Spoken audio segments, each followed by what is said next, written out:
Today, we're diving deep into ancient Rome for a story that is, without a doubt, one of history's most disturbing accounts of what absolute power can do. It's a story of obsession, of cruelty, and of the complete and total erasure of a human being. This is the tragic story of Sporus. So picture this. It's 67 AD, right in the heart of the Roman Empire. The most powerful man in the world, Emperor Nero, is strolling through the forum with his new wife. And she is absolutely stunning, draped in the finest silks and jewels. She's the very picture of imperial power. But as they pass by, you can hear the whispers. The people of Rome, they know a horrifying truth. The beautiful woman on the emperor's arm was once a young boy. And what Nero did to him, well, it's a terrifying story of how obsession can literally transform a person into a living doll. To even begin to understand what happened to Sporus, you have to start with the woman he was forced to become. You have to understand Poppaea Sabina and the emperor's all-consuming obsession that twisted passion into pure madness. You see, this right here shows the stark contrast that defined Nero's world. His first marriage to Octavia, it was a cold, political deal, strictly business. She was quiet, traditional, but Poppaea, she was a firestorm, vibrant, intelligent, ambitious.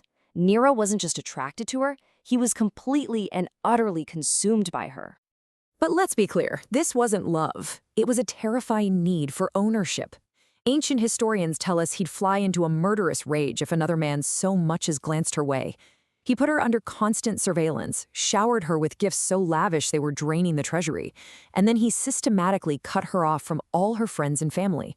He didn't see a partner, he saw a beautiful object that belonged only to him. And this obsession, well, it exploded into the ultimate act of possessive violence. In 65 AD, they were having an argument, and Nero, in a fit of pure, uncontrollable rage, kicked his pregnant wife so hard that he killed her and their unborn child.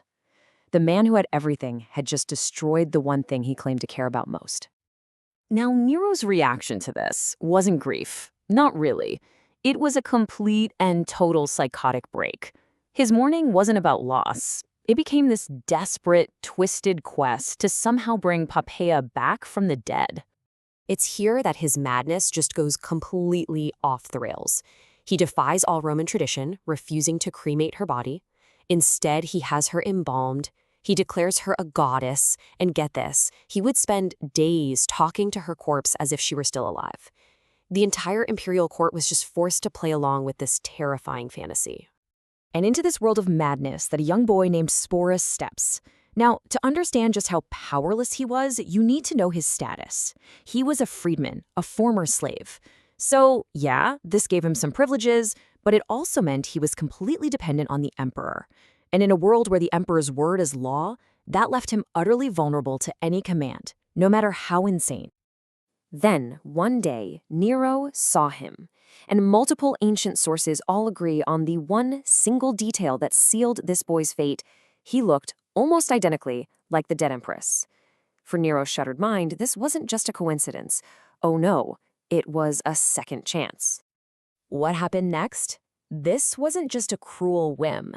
This was a cold, calculated, systematic process of erasing a human being and creating a living doll to take his place. The transformation was horrifyingly methodical.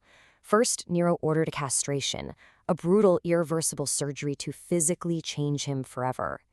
Then came the psychological destruction. The name Sporus was gone. He was now Sabina. He was forced into Poppaea's clothes, given her jewels. Tutors were hired to teach him how to walk like her, talk like her, gesture like her. And the final sickening step, Nero married him in a full public wedding, forcing all of Rome to recognize this monstrous fiction. Just try to imagine that for a second. The psychological torture. To look in a mirror every single day and see a stranger wearing your own face. Every lesson, every piece of jewelry was just another reminder that the person you used to be was gone.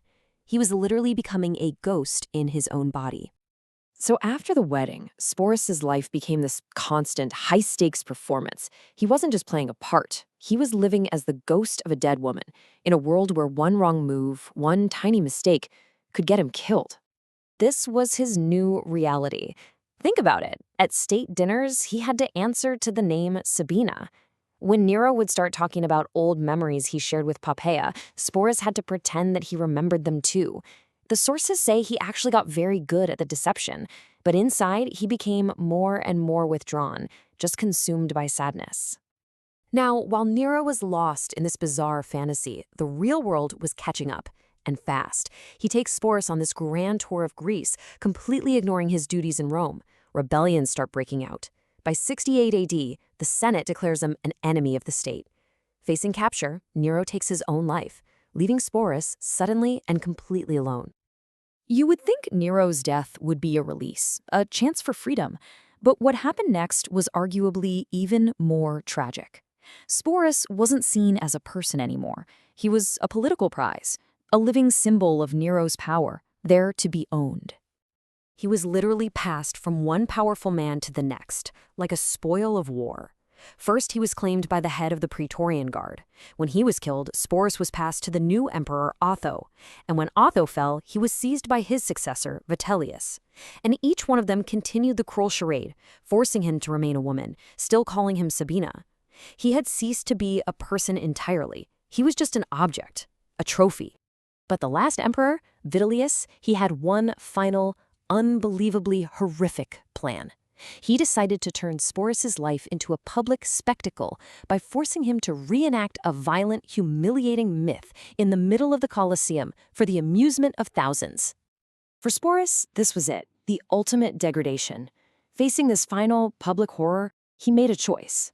Sometime in 69 AD, rather than submit to it, he took his own life. After a life of just unimaginable trauma, of being remade and unmade by others, he was gone, at the age of just 20. And that leaves us with this final haunting question.